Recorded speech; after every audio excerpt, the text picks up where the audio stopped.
India's border dispute with China and the issue of cross-border terrorism emanating from Pakistan have halted India's overland trade to the west and to the north.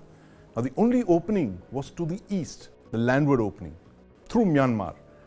But then things have started rapidly going south. In 2021, there was a coup in Myanmar. And last year, in 2023, a civil war has broken out.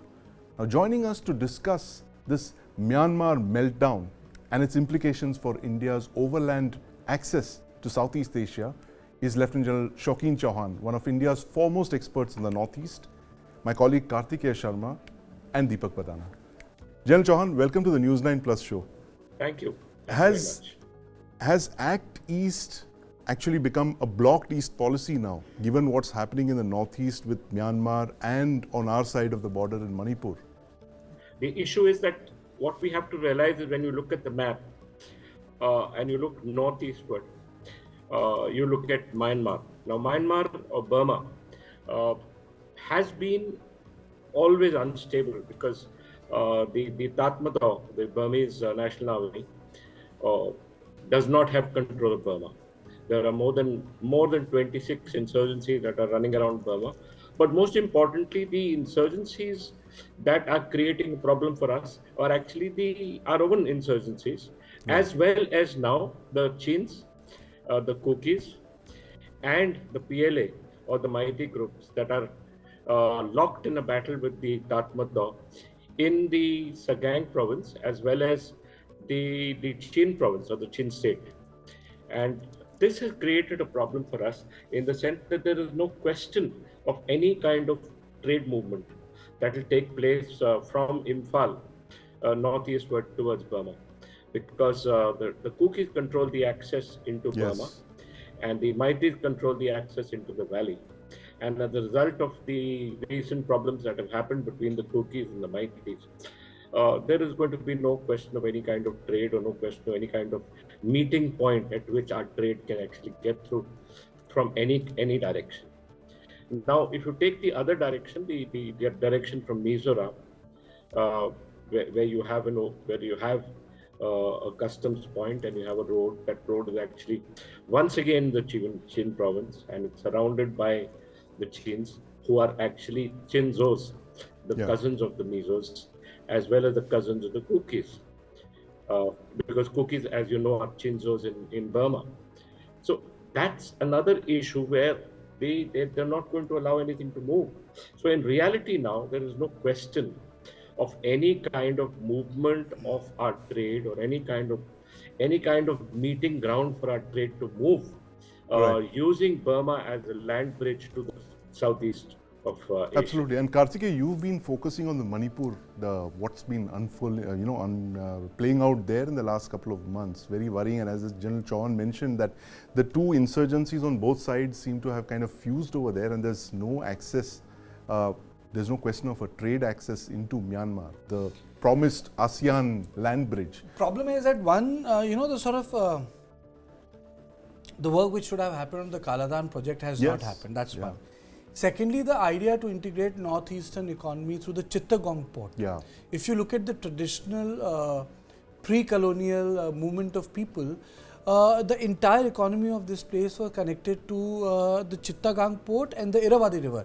It is only I think in 1870s and 1850s that the British took direct control of these parts of the country. So economically, ethnically, culturally, the linkages were stronger on the other side. There are no linkages on the western side of Guwahati. That's the ultimate cultural point. It's like when the western travelers would come, they would say, it's from the Chah Bahar that the South Asian boundary would start, the subcontinent. So Chah Bahar was something which the traveler would know that they have entered Indian subcontinent. And Chittagong is the Chah Bahar of the east. So that first of all, that integration did not happen. And FMR, the context of FMR was Act East.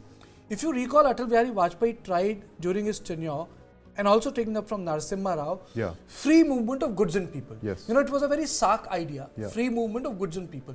It also shows us the new geopolitical reality that this free movement of goods and people is a very difficult proposition. You might have free movement of goods, but definitely there can't be free movement of people. Especially now with what's happening on both sides of the border. That's the new geopolitical reality. Right, absolutely. And in fact, Deepak, break this down for us. Myanmar, as General Chauhan mentioned, Kartikeya was speaking about how it's traditionally been a country that's been very unstable, ruled by all these kind of non-state actors, the Chins and the Vas and the Kachins and the Shans. And how is this insurgency that we're seeing right now, how is it different from all the previous insurgencies that Myanmar has witnessed? So for the first time, it appears that the Burmese National Army is actually on the back foot.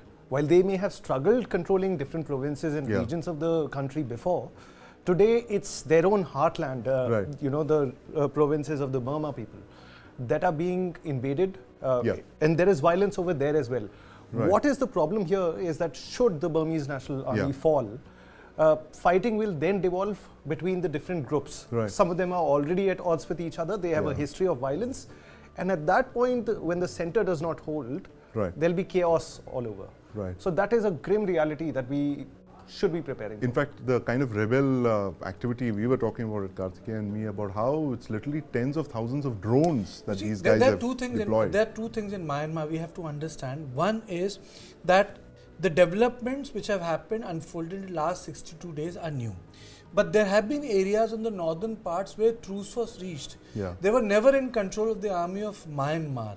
Now, without getting into the nitty-gritties, they were earlier supported by communists, then the rupture with the communists. It was a kind of a Mansabdari system. It was right? then understanding was reached that well you can run those parts of the country, but not at the expense of the army. Right. So, and then it has also have a bearing on the functioning of the Myanmarese army. You see, Indian army is not artillery happy. If you look at the way Myanmarese army has been functioning, it is artillery happy. So, the reason is very clear. There are certain armaments and weapons available to them. There are certain armaments and weapons not available to them, because unlike the professional, democratic, supporting Indian army structure, which produces intellectuals and generals alike, Myanmarese army is like a fiefdom. They cleared the whole jungle, milked it to billions of dollars and created Napito, which is nothing but empty streets where you can land a 747 and A380 there. It's empty. So we have to understand, and then Americans are squeezing the life out of them. So it complicates our position, because ultimately, for all reasons, everything said and done, it is Sheikh Hasina and the government in Napito, Mandle, Yangon, they have been supportive of us. Not in Islamabad, not in Kathmandu, not in Kabul, not even in Colombo, and not even in Malé. So, it complicates a lot of things for us. It's a complicated. Our friends are in distress, and General Chauhan, this insurgency that's suddenly broken out of nowhere in Myanmar, it caught everyone by surprise. The last 2-3 months, we've seen the kind of drones and all that the rebels have deployed, and literally the Myanmar army is running helter-skelter. They have, soldiers running into the Indian side of the border.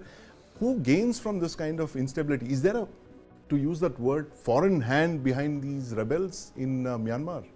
Sandeep, I have no doubt about this foreign hand. I've spoken extensively about it. I've written extensively about it. The issue is like this. Who gains? China supports both sides of the spectrum. China gives weapons to Myanmar army. It gives weapons to the Wa army. It gives weapons to the Arakan army. And it gives weapons to all comers who go to Ruli, which is the grey market bazaar in the Yunnan province, to anyone whom they feel should be supported to create a problem. By creating this problem in Burma, what does China gain? Firstly, it gains an ability to twist the tails of the insurgent groups that are taking weapons from it. Secondly, it also gains the ability to twist the tails of the Tatmadaw or the Burmese National Army, and as a result the Burmese government, by ensuring that it is also supporting the Tatmadaw. Now, if you read somewhere about 2 to 3 weeks back, China had actually had a deal with both the insurgents and the Myanmar army to bring about some kind of truce in Myanmar. That seems to have failed. Now, there are two things that Kartikeya said. One is the Myanmar army running, or are they only losing those outposts, which anyway they had been extended far too far? The issue is that as you move the center of gravity of this insurgent battle more towards the center, more towards Naypyidaw, the Burmese army will become stronger and stronger. And it will not be possible then for the insurgents to gain any traction there. So what they've gained is the ability to break and throw away certain outposts of the Burmese army or the Tatmadaw in their provinces. Right. Now, have these insurgent groups come together? Are they working in sync or in concert with the Burmese democratic forces? Is there a linkage between all these? And is there a possibility of a regime change is what we should be asking ourselves. Is there a possibility? In fact, that's issue issue that I wanted to ask Deepak. He's been monitoring this issue as well, and he's got this documentary out on the Myanmar Meltdown. Is there a possibility of a regime change, Deepak, as General Chauhan was mentioning? I mean, I've been talking to Lieutenant General Chauhan. I interacted with former Ambassador Mr. Seshadri and journalist Mr. Pramit Pal. Yes. And the consensus seems to be that, weak as the Burmese army may be, the rebels aren't strong enough to completely topple the government. Right. That's an important point. So the country may end up being fractured rather than, a complete revolution happening over there. Right. So they're not strong enough to dethrone the Myanmaris. No side is strong enough to, take over. So it's going to be a state of chaos, and that, as the larger point that we were making, it continues to be a problem on our eastern border, blocking our Act East policy and posing a large number of problems for India's northeast, which we thought was under control. But I'd like to thank you very much, General Chauhan, for joining us and discussing this very interesting state of play on India's doorstep in the northeast. Thank you, Deepak. You can watch Deepak's documentary, The Myanmar Meltdown, only on the News9 Plus app. Download it and watch. Myanmar's military junta is facing its biggest test. The junta reported heavy assaults from armed insurgents. An arc of instability surrounds them. Crippling economies, shattering supply chains, and new security challenges confound the world. There are multiple armies that are in operation against the Myanmar state.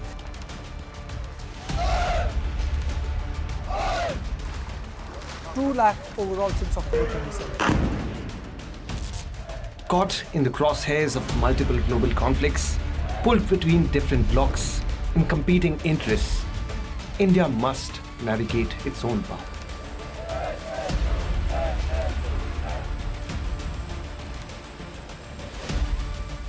So the Chin are fighting the junta, the Chin are also fighting the PLA, and this fight has spilled over in Manipur. I think the bigger problem for countries like India is that our infrastructure projects are frozen. Whoever is in power, India has to engage with that group or party or whatever you call it.